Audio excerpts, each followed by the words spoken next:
Assalamualaikum warahmatullahi wabarakatuh. Waalaikumsalam.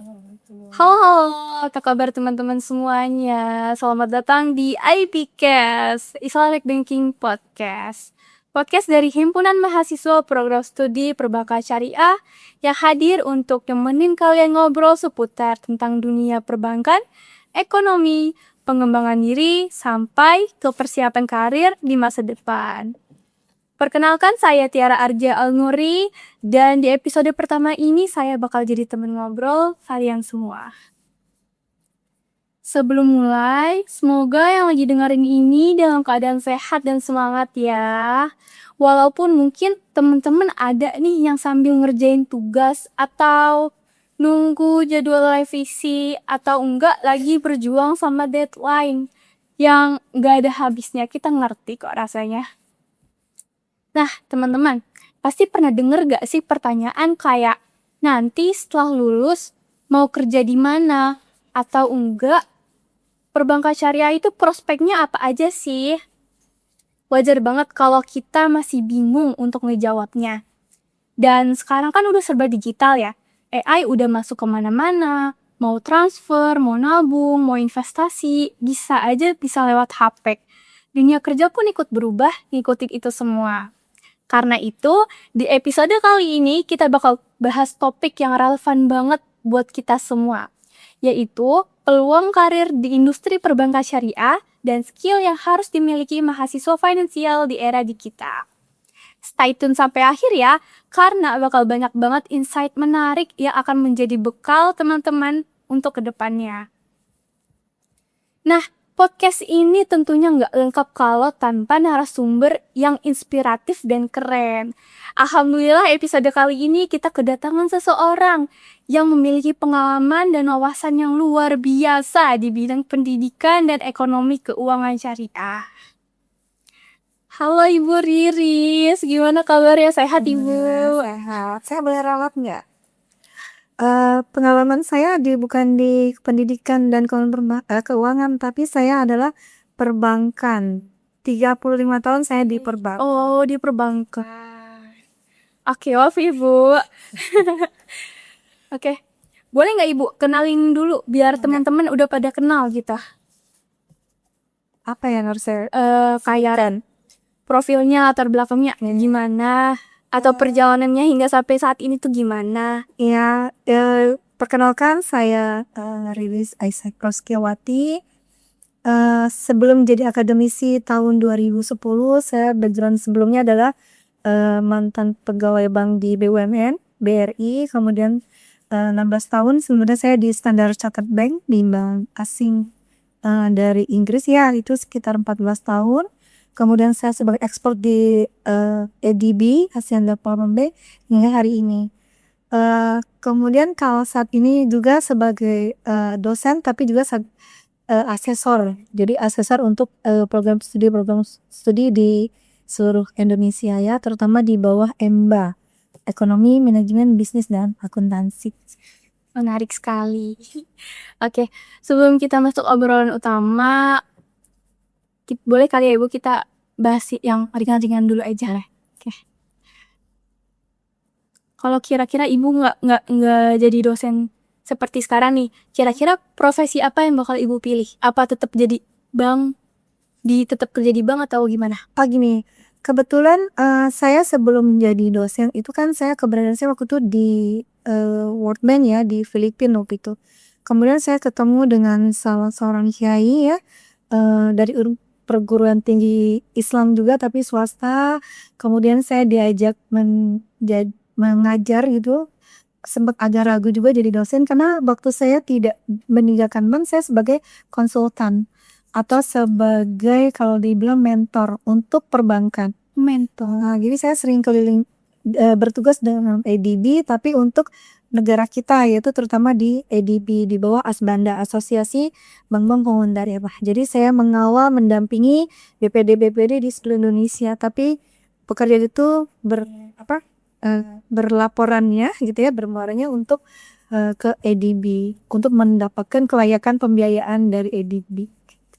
Jadi kalau nggak jadi dosen mungkin saya terus menjadi konsultan atau narasumber atau mentor di perbankan aja. Keren ya Bu ya, dengarannya ya. Dulu waktu masih kuliah lebih sering habisin waktu di perpus, organisasi atau di kantin nih Bu? Atau cuma jadi mahasiswa kupu-kupu? Awalnya gini, saya kuliah kan cuman D3, Heeh. di keuangan perbankan di Perbanas saya. Kemudian lulus di cuma 2 tahun setengah, kemudian saya langsung bekerja. Sebenarnya waktu itu udah ada yang nerima saya namanya Bank Bali. Dulu kalau ingat ya, tapi Bank Bali udah langsung ditutup. Terus ada lulus juga di BRI gitu. Padahal saya goalsnya waktu itu pingin daftarnya ke Bapindo. Dulu secara level gaji tuh paling tinggi dulu Bapindo, tapi Bapindo juga udah merger. Nah, tapi yang kemudian karena saya udah terikat, saya mendaftar ke BRI, jadi saya langsung di usia saya ke-20 ya, saya udah jadi pegawai BUMN di BRI waktu itu. Wow. Jadi cuma lulus D3. Jadi kalau ditanya kemudian pengen milih kuliah, jadi artinya saya menyelesaikan S1 saya sudah sambil bekerja gitu. Ke-1 saya sudah sambil bekerja, bahkan saya sudah punya anak. Oh, Iya. itu di umur 20. 23, saya meninggal 23, punya anak 25, jadi saya langsung lanjut S1. Karena waktu itu D3 saya kan 2 ya, D3 1 akuntansi, 1 D3 keuangan perbankan. Oke, gitu. Oke. Langsung lanjut ke S1. Menarik ya. Jadi kalau dibilang cuman sekolah kupu gitu enggak juga, karena saya sambil bekerja, sambil mengurus anak, juga sambil kuliah. Capek itu Bu. Gimana kan? Itu Jadi hidup ya. jadi double apa? Iya, jadi double gitu.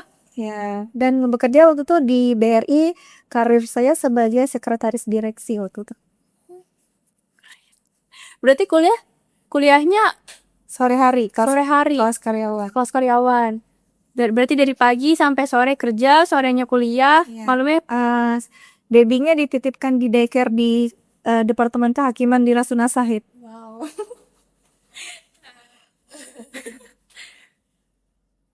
Oke. Kita langsung lagi ke ini deh, ke sesi utama. Pertanyaannya, kalau melihat kondisi sekarang, sebenarnya industri perbankan syariah itu lagi ada di titik atau di fase gimana Bu? Kayak lagi berkembang pesat atau emang lagi banyak PR-nya? Gini ya, kalau lihat perbankan syariah tuh kita punya sudut pandang buah ya. Di satu sisi perbankan syariah memang sedang newcomers ya, sedang baru berkembang, kan dia baru berdiri itu di kisaran tahun 1992, itu diawali oleh Bank Muamalat kan ya. Nah, di awal 1992 sampai dengan sekarang di tahun 2026 berarti baru kurang lebih sekitar berapa tahun tuh Mbak? 20-an ya, yang ada 1992 sama ya 30 tahun ya, berarti ya 30 tahun kurang kan. Nah, artinya belum ada setengah abad gitu ya. Nah, maksud saya gini, itu satu, artinya sebenarnya dia masih baru. Jadi kalau untuk mengejar yang konven itu juga masih sangat jauh ketertinggalannya.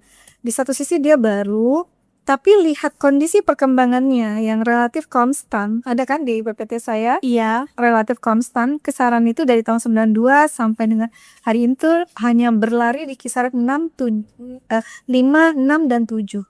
Gitu ya, 5, 6 dan 7. Itu kalau saya bilang di 30 tahun terakhir ini berarti agak sedikit lambat. Kalau kita mau melihat counterpartnya yang bank konvensional. Nah, di sisi yang lainnya gitu ya, ini kan tadi ya sebagai bank syariah yang baru berkembang kalau melihat mengejar untuk konven. Jadi ini adalah satu hal yang baru sebenarnya, industri yang baru. Tapi di satu sisi, yang sisi yang keduanya yang saya bilang, ada kemungkinan ada judul yang disajikan sama Mas Dimas ya tadi ya. Kita masuk juga saat ini di era digital gitu. Nah, jadi ya artinya gini, bank syariah walaupun masih baru tapi terengah-engah dengan pesaingnya itu atau dengan counterpartnya yang sudah membesar lebih dulu.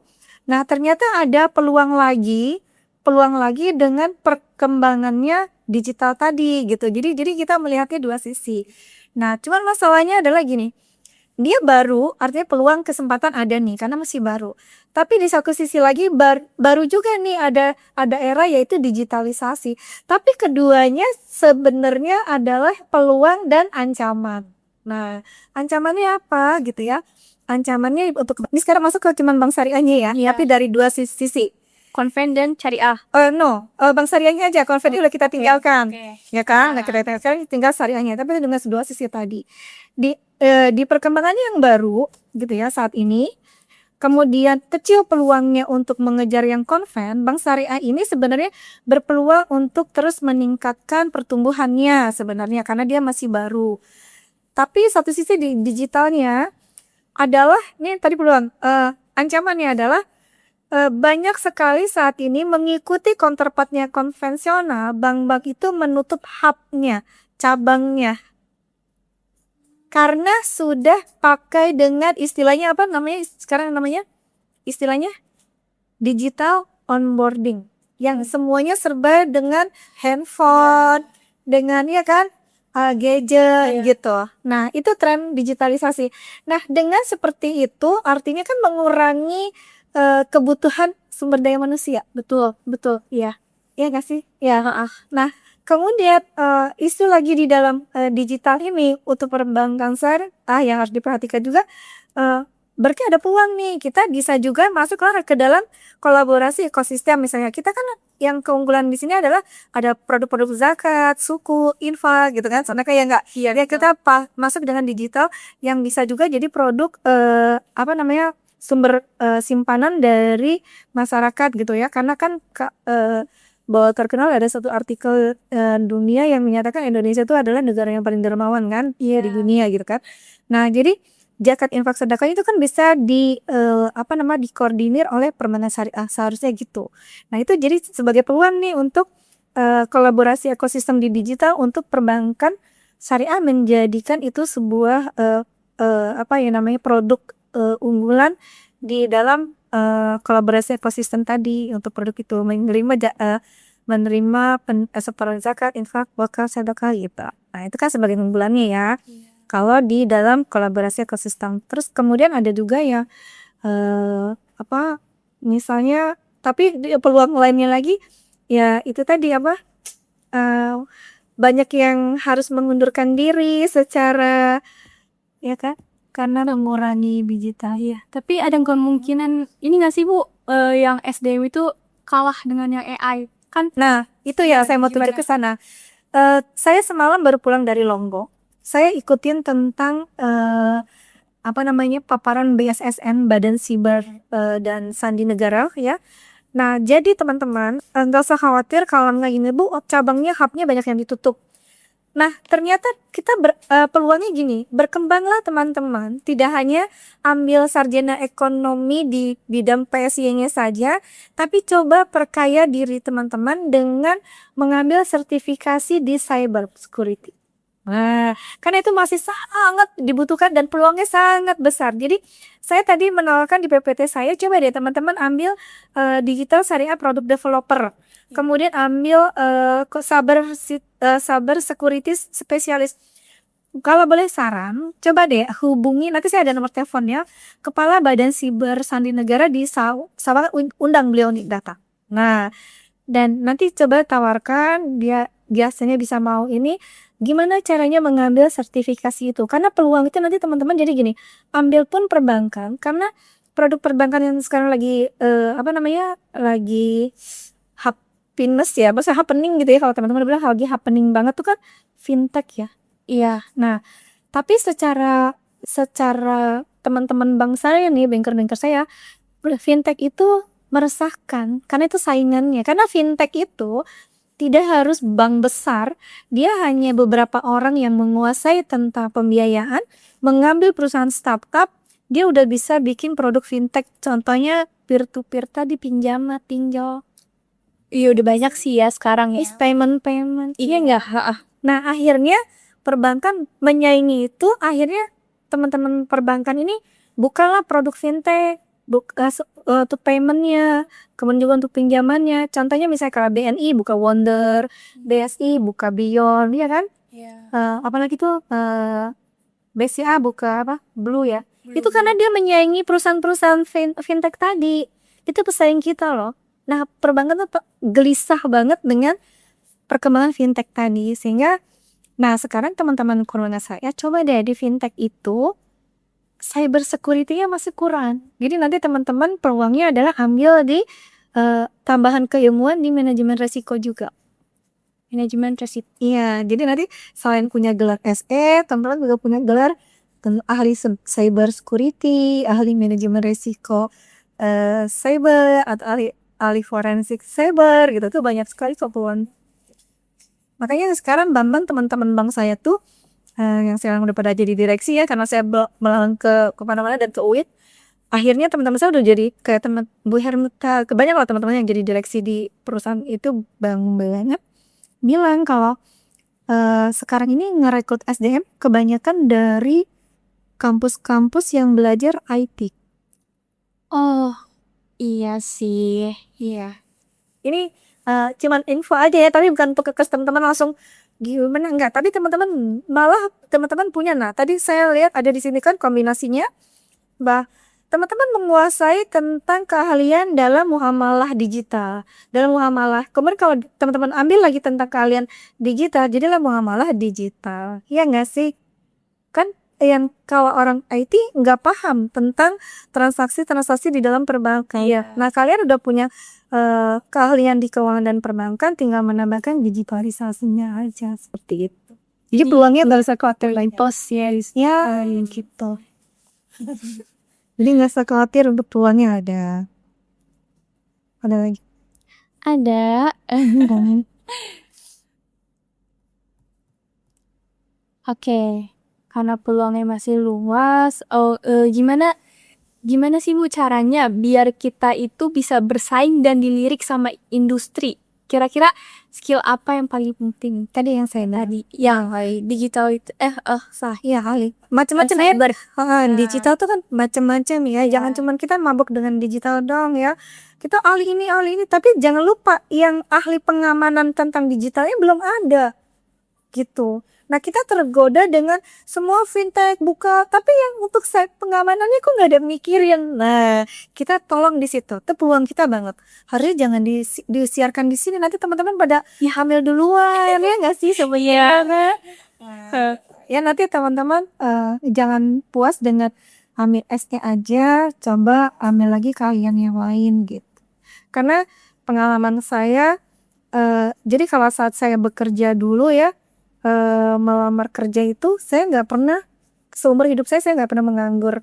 Jadi kalaupun saya stop di sini pasti saya diambil sama ini, saya berhenti di sini saya diambil, di sini saya stop di diambil sini. Karena keterampilan apapun saya coba, keahlian soft skill, hard skill itu saya coba sambil gitu ya. Jadi mungkin ya kalau saya mau fair-fairan, gelar saya yang dengan profesi yang lain mungkin panjang sekali kalau saya cantumkan semua gitu. Tapi saya nggak masuk juga ya. Cuman yang penting saya akan menunjukkan di perusahaan, ini saya punya keahlian ini saya punya keahlian ini, saya punya keahlian ini gitu. Jadi artinya teman-teman jangan cuma selesai dengan gelar SE-nya kalau buat saya ya, tapi sambil menunggu skripsi selesai, coba deh tolong ambil keahlian lain gitu. Terus gimana ya caranya, saya ngomongin kata ya ke cyber, undang tuh ke cyber, gimana Pak ngambil sertifikasi cyber tadi di BSSN ini gitu, coba tanya. Itu maksudnya itu kayak nanti kita belajar lagi di ruang kelas atau ada yang di luar kelas? Gimana? Mereka biasanya langsung dengan lab ya, karena kan belajar IT. Dan ada sertifikasinya, keahliannya. kayak belajar Microsoft. Tapi nggak Microsoftnya, dia lebih pada membaca. Iya. Karena syaratnya untuk cyber udah ahli programmer kan, udah ahli komputer ya. Udah level atas lah. Karena kan kalian harus minimal S1 kan? Iya. Ada lagi? Oke. Kan ibu tuh tadi bilang kalau ibu tuh nggak sempet nganggur ya. Itu tuh berarti ibu waktu kan ibu kan kuliah sambil kerja. Berarti ibu ikut magang gitu nggak? Enggak, karena ibu udah magang di tempat kantornya sendiri. Ibu ngambil jurusannya perbankan, keuangan perbankan kan. Terus kemudian magangnya harus di bank. Loh, ibu udah magang di BRI. Iya sih. Laporan tugasnya ada gitu. Jadi keberuntungan ibu waktu itu gitu. Sudah bekerja di tempat magang yang sudah sah. Berarti itu kayak udah pegawai tetap. keunggulan ya Bu ya. Iya. Keunggulan kerja sambil kuliah. Ya. Karena dulu sebelum selesai wisuda, saya ambil akuntansi. Cuman kalau akuntansi kan ternyata biayanya abon B itu sama dengan kuliah akuntansi diploma 3. Jadi saya kuliah D3. Jadi saya punya keahlian sebagai agen akuntansi waktu itu gitu. Terus kemudian saya juga ngambil lagi gitu ya, nambah keahlian. Jadi tambah soft skill tuh sekretaris, suka sekretariatan di kampus Ungu yang di Pulau Mas. Pernah lihat ya? Itu ada kampus di situ. Nggak tahu kan di sana? Nah itu, tapi cuma 6 bulan. Cuma 6 bulan. Iya, extension. Tapi nggak apa-apa kan? Kayak nanti kalau tadi yang mau ngambil sertifikasi pakai 4 bulan. No? Itu kadang-kadang sangat manfaat. Jadi kita nggak kosongan gitu. Iya. Sarjana ekonomi yang tidak kosongan. Iya. Kita punya keahlian sesuai minat kita maunya apa. Mbak Tiara senangnya apa, itu diperdalam. Kalau saya gitu. Saya artinya ditawarin apapun, saya bisa. Nah, Awal mulainya itu gimana sih, Bu? Biar kan gimana ya? Ibu kan kuliah sambil kerja. Terus juga cara ibu ngebagi waktunya tuh kayak gimana? Kan ditambah Impan katanya udah punya anak tuh. Pada saat itu tuh cara ibu bagi waktunya tuh kayak gimana? yang kalau ngambil kursus nikah diambil, ya, dan anak dibawa. Anak dibawa buat Mana-mana. oh my god. Sehingga saya kan kalau parenting saya adalah tidak memerintahkan, tapi mencontohkan gitu. Jadi kalau dilihat saya sibuk belajar, karena saya ikut belajar semua gitu. Ibu belajar, anak ibu belajar kayak Saya baca, dia ikut baca. Jadi saya nggak pernah teriak-teriak. Itu bermain pun sambil belajar, sambil baca, sambil main. Kalau buat mahasiswa yang emang belum pernah sama sekali magang atau kerja, yang emang cuman kuliah doang, itu tuh gimana? Baiknya coba ambil soft skill deh, keahlian soft skill, kayak hard skill. Iya, cari aja. Apalagi sekarang banyak dan murah, ada yang bisa online, ada yang ya kan itu mulai dari sekarang. Buat nambah kita. Jadi kalau pada saat kita interview, cara kerja, kita mau magang, punya keahlian apa Mbak Tiara? Oh saya bisa ini Pak, punya ada sertifikat ada, bisa ini enggak? Oh bisa Mbak, apa saya punya keahlian ini gitu. Jadi artinya nggak tahu, iya nggak bisa, iya gitu. Iya, soalnya kan Nggak bisa. kadang kebanyakan ya bingung nih mau mulai dari mana karena nggak ada yang tahu, nggak ada yang paham, nggak ada yang ngerti gitu Ibu. Biasanya. Pilih aja peminatannya mau perdalam apa. Banyak kok sekarang tahu orang. Saya kalau boleh ada yang menjual umur, mungkin saya akan minta beli umur itu, karena saya pingin lagi kan, karena banyak tawaran-tawaran sekolah di situs kayak gini untuk umur sekian ya teman-teman ini untuk masih ada. Ada beasiswanya lagi dan Oh iya sih, lumayan sih juga. fellowship itu ya. Lumayan juga. Selain kalau semisal ikut lomba atau volunteer gitu-gitu, bisa nggak sih Bu ngebantu juga nggak Bu buat Bisa ngebantu. bisa? Iya, berarti kan memang kalau kita bikin CV lamaran gitu ya, kan pasti ada penghargaan. Iya. Nah, penghargaan itu juga mendukung. Kok kamu pernah juara ini ya? Kamu punya gitu. Itu sangat mendukung buat portofolio kita, bahwa kita ahli di sini, pernah jadi juara ini gitu. Berarti berguna juga ya ikut lomba sana sini, volunteer sana sini gitu. Portofolio saya misalnya saya prestasinya apa? Saya juara menembak. Menembak pernah? Iya, menembak. Revolver M16. Oh, nah. Saya juara off-road. Saya bawa hardtop. Waktu dari iya. Oh my god, keren. Kalau misalnya mau lihat penghargaan lagi ya kan ya, itu agak nyeleneh memang, tapi artinya memang segala hal ya coba gitu. Selagi masih ada kesempatan. Iya.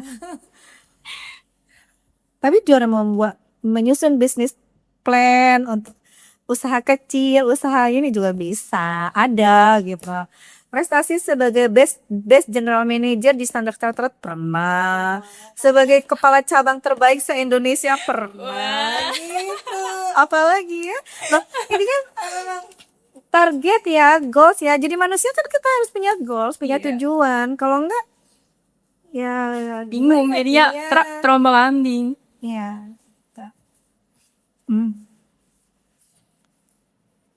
Jadi kalau mau berkarir, rencanakan mau jadi apa, mau saya ahli di mana ya.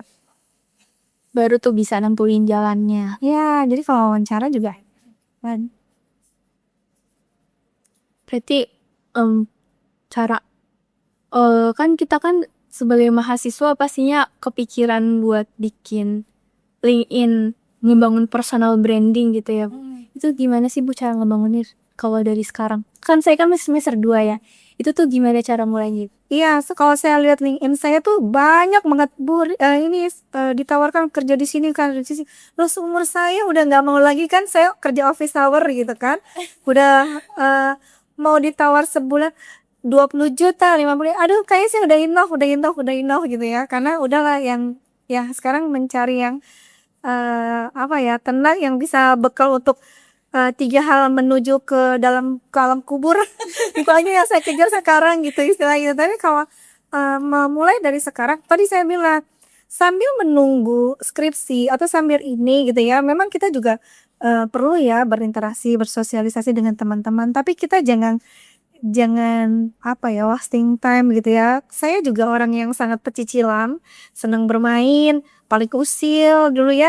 Tapi saya nggak bodoh gitu. Saya tetap habis bercanda-bercanda, "Tadi dulu ya, gue kursus dulu akuntansi," gitu. Padahal saya D3 akuntansi yang lain. "Tadi dulu ya, gue kursus dulu bahasa Inggris," gitu. "Tadi dulu ya, saya punya juga sertifikat menjahit Juliana." Tapi nggak sampai tingkat mahir, hanya sampai tingkat kan dasar, terampil, mahir ya. Saya cuma sampai terampil. Gitu. Jadi Sibuk banget ya. karena senang sibuk kan ada hadis atau ayat kayak yang manusia memang diciptakan untuk sibuk, bukan? Iya nggak? Udah nggak? Betul, betul. Tapi sibuknya harus manfaat dan maslahat buat umat ya. Eh, Kalau soal networking, Bu, kan sekarang banyak banget mahasiswa yang introvert, malu-malu, canggung, gak tahu gimana cara pendekatannya tuh gak tahu gimana. Kira-kira ada tips praktis ya nggak, Bu? Kebetulan kan karena keberuntungan saya adalah saya sebagai pegawai BUMN, terus kemudian ditempatkan di posisi sebagai, kalau sekarang namanya corporate secretary ya, lalu sekretaris direksi, sekretaris eksekutif. Jadi saya punya peluang dan memang dulu di BRI itu ada kesempatan namanya latihan paket pengembangan diri di John Robert Tower, tapi dibayarin sama BRI. Kemudian pelatihan lagi di Demono namanya, pengembangan diri. Ya, itu memang harusnya nanti kalau misalnya PSIA ada gitu ya, undanglah untuk salah satu, atau saya juga bisa untuk belajar tentang pengembangan diri, karena di situ akan dilatih cara kita bersikap, cara senyum, cara jabat tangan, cara menatap, cara duduk, cara berdiri gitu, cara bernegosiasi, cara ngelobi itu diajar, cara membuat surat ini gitu, itu semua ada ahlinya. Bermake up pun diajarin, bersepatu pun, bercelana panjang, berpakaian diajarin, table manner diajarin. Dan itu semua memang ada aturannya. Cuman kan ada etika yang ala internasional, ada etika yang ala Islami, ada etika yang ala gitu ya. Nah, tinggal kita aja menyesuaikan di situ. Cuman memang ada tekniknya. Dulu saya pernah waktu kalau sekretaris itu kan juga kan kadang kita rangkap jabatan sebagai humas ya, public relation, juga sebagai resepsionis. Nah, saya tuh adalah dulu ya, kalau mungkin kalau nanti ada yang nonton teman-teman mungkin pensiunan BRI, angkatan saya dulu dikenal jago negosiasi, jago lobby. Tapi nah makanya kenapa network saya banyak gitu, karena bisa ngomongnya juga dan harus di maintain. Network terus di maintain. Ya walaupun ketemunya jarang, minimal say hello, minimal kita tetap meninggalkan kesan baik, minimal Seperti itu teman-teman. Oke. Boleh diceritain nggak, Bu, tantangan terbesar dalam tantangan terbesar yang Ibu hadepin di awal perjalanan karir yang bikin Ibu ngerasa gitu. Tapi itu personal sekali. Iya, karena gini, karir di saya itu kan di kepala cabang ya, tertinggi saya nggak sampai ke jajaran dirasa, cuman kepala cabang. Tapi karena kalau di perbankan tuh kan rotasi dan mutasi kan nggak 2 tahun, bahkan kadang 2 tahun kurang, kadang 2 tahun lebih sedikit, 1-2 bulan. Itu aja sih. Jadi terpaksa saya kan pindah sana pindah lagi dengan membawa anak-anak ini lagi. Tapi kan pasangan hidup saya kan tidak bisa mengikuti saya. Jadi LDM itu sih sebenarnya apa namanya tantangan terberat saya ya itu loh, privasi aja. Seperti itu. Iya. Nanti jadi curhat deh. Aduh. Tapi kan tadi kan yang saya dengar perihalnya diskusi ya kan. Iya, perjalanan itu kan keren banget gitu ya, hebat banget. Pernah nggak ada ibu ngalamin kegagalan yang rasanya tuh sedih banget, berat banget ngejalaninnya? Ya, gini, karena saya orang tua tunggal gitu kak. Kemudian saya belum sempat memberangkatkan haji orang tua saya. Jadi saya tidak bisa menabung full untuk kedua ibu saya, bapak ibu saya yang kondisi waktu sakit gitu ya. Jadi terpaksa waktu itu BRI menawarkan pensiun dini yang besar sekali pesangonnya. Dan itu sangat berat sekali saya melepas karena saya posisinya sedang di puncaknya karir saya gitu. Tapi demi saya bisa memberangkatkan bapak ibu saya yang harus pergi haji dengan kondisi saat ini, saya khawatir orang tua saya nggak ada umur. Ngerti ya maksudnya? Jadi saya terpaksa ngambil pesangon ini untuk bisa menghajikan kedua orang tua saya. Karir yang sangat saya cintai gitu kan. Kemudian posisi yang lagi sedang tinggi-tingginya gitu kan. Tapi orang tua saya sakit, kalau nggak segera saya berangkatkan takut nggak keburu gitu kan. Itu yang dilewat berat banget. Tapi kemudian bapak saya menangis waktu itu, bapak saya menangis, kenapa saya sampai begitu pengorbanan itu. Saya bilang, tolong doakan aja saya setelah kembali nanti kita pergi haji, mudah-mudahan saya segera datang. Makanya tadi saya berani bilang, saya gak pernah nganggur. Pulang dari haji, dengan bapak ibu saya diterima di bank asing, di bank Inggris dengan posisi jabatan sebagai Customer Relation Manager. Wow. Tuh. Rezeki. Iya, gitu. Jadi karena saya keluar bukan kacat. Ke orang tua pasti ada jalan. Tadinya berat banget ninggalin karir gitu. Iya.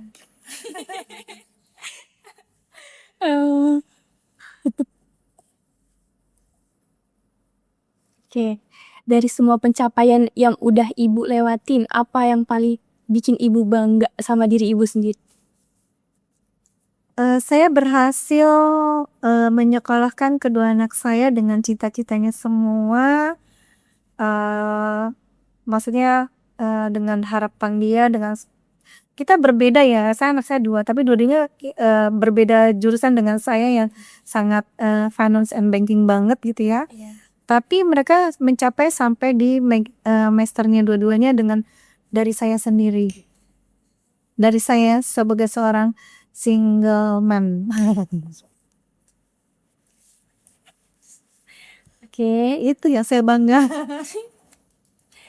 Sebelum kita wrap up nih Bu, saya punya satu pertanyaan terakhir ya. Kalau ada satu pesan yang paling ingin ibu sampaikan kepada mahasiswa Perbankan Syariah nih, teman-teman yang sekarang lagi nonton, entah yang lagi ngebangun dirinya, entah dari sisi karir atau personal branding, ada nggak ibu pesannya? Nah, manfaatin waktu.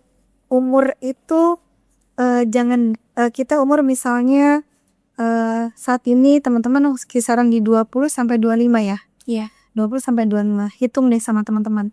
8 jam loh kita tidur itu paling minimal. Kalau lebih banyak tidurnya, lebih banyak 8 jam tadi sehari, coba dikaliin 365 hari kali umurnya. Artinya coba banyakkan tidur atau banyakkan beraktivitasnya. Dan sekarang lihat sisa aktivitasnya, apakah aktivitasnya sudah manfaat atau belum. Nah itu, kenapa saya banyak banget ikutin ini gitu. Karena gini, ya Allah, seumur hidupku cuma banyakkan tidurnya ya gitu. Sayang sihnya, buang-buang waktu. Ya. Nah, jadi tolong ya yang aktivitasnya untuk hidup tadi, untuk melek tadi, coba diisi dengan hal yang atau tidurnya dikurangin pun isilah dengan hal yang manfaat. Itu aja sih. Gitu teman-teman. Oke, sebelum kita tutup hari ini, izinin saya untuk rangkum poin-poin yang tadi udah kita bahas bareng ya. Pertama, industri perbankan syariah itu di Indonesia prospeknya masih sangat bagus, masih sangat banyak ya Bu ya. Tadi ada cyber security spesialis, ada syariah compliance officer, syariah data analyst, digital syariah product developer, dan lain-lain. Terus juga nilai akademik aja tuh nggak cukup, harus ada networking, personal brandingnya harus dibangun dari sekarang gitu. Terus juga pengalaman selama kuliahnya, banyakin ikut kegiatan yang positif, iya ngelatih soft skillnya dan terus juga dari cerita yang tadi Ibu ceritain, perjalanan menuju sukses itu nggak selalu mulus, pasti ada lika-likunya, ada naik turunnya, bangkit atau gagalnya pasti ada tantangan, ada keraguan. Tapi selama kita terus belajar dan gak gampang nyerah, itu semua akan jadi bekal yang sangat berharga. Oke. Baik Ibu, kita udah sampai di ujung obrolan kita hari ini. Terima kasih banyak udah mau berbagi ilmu, sama-sama cerita. Mudah-mudahan nggak ada yang banyak curhatnya saya ya. Enggak dong. Masih banyak banget yang bermanfaat buat kita semua. Dan buat teman-teman yang udah dengerin sampai sini, semangat terus ya mempersiapkan diri untuk masa depan. Masa depan itu dipersiapkan, bukan ditunggu. Jadi gunain waktu sebaik-baiknya. Jangan buang-buang waktu, apalagi kebanyakan tidur. Oke, sampai jumpa di episode berikutnya. Saya Tiara, pamit undur diri. Wassalamualaikum warahmatullahi wabarakatuh. Assalamualaikum warahmatullahi wabarakatuh.